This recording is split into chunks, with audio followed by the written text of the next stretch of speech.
Hello, high. কেমন আছো আমার প্রিয় বন্ধুরা? আমি আজ খুব হ্যাপি আছি, কারণ আমি একটা জায়গা যাচ্ছি।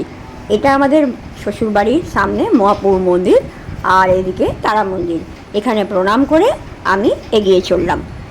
কোথায় যাচ্ছি জানতে হলে ভিডিওটা পুরোটা দেখো। আজ মনে খুব আনন্দ, কারণ 1 বছর পর আমি আমার বাপের বাড়ি যাচ্ছি।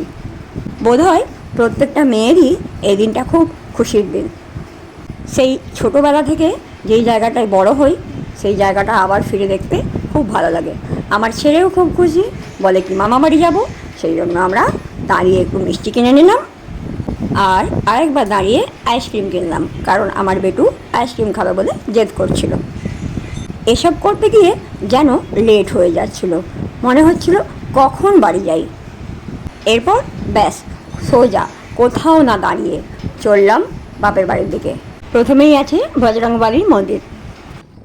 চলো তোমাদেরকে আমার গ্রামটা একটু দেখিয়ে নিই। প্রথমে ফাড়িগোড়া এলাম। এইটা আমাদের স্কুল, যেটার সামনে দাঁড়ালে আজও ভালো লাগে। আমি তো কয়েকটা ফটোও তুলে নিলাম।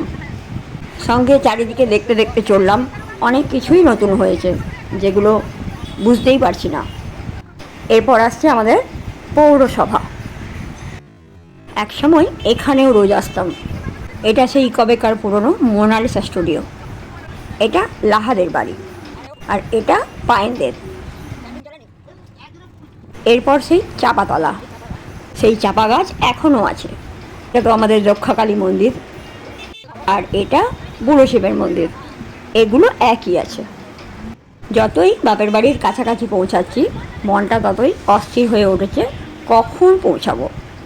এবার একদম বাড়ির কাছাকাছি চলে এসেছি, আর তত মনটা আনন্দে ভরে যাচ্ছে, সব কিছু ভালো লাগছে। এবার পৌঁছে গেলাম, আর বর্ষা মানে আমার ভাইজি আমাকে আনতে গেছিলো। ও চলে এলো ব্যাগ নিয়ে। এসে সবার সাথে দেখা করলাম। প্রথমে খুব ভালো লাগলো। প্রথমে বাড়ির চারপাশটা একটু দেখে নিলাম, তোমাদেরও একটু দেখাচ্ছি।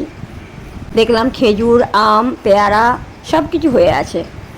সন্ধে হয়ে আসছিল, তাই তাড়াতাড়ি চেঞ্জ করে নিতে বলল মা। এবার আমি পুরনো বাড়ি যাব, ওইখানে আরতি কীর্তন হবে, তখন আরও বাকি সবার সাথে দেখা হয়ে যাবে। প্রথমে এ বাড়িতে প্রণাম করে নিলাম, এবার চললাম ওই বাড়িতে। এখানে আরতি শুরু হয়ে গেছে। এটা ছিল গিরিধারীর চরণামৃত, তাই একটু নিলাম। এবার গোপালের সাথে দেখা করলাম। আজ আমার গল্প যদি তোমাদের ভালো লাগে তাহলে একটা লাইক করে দিও।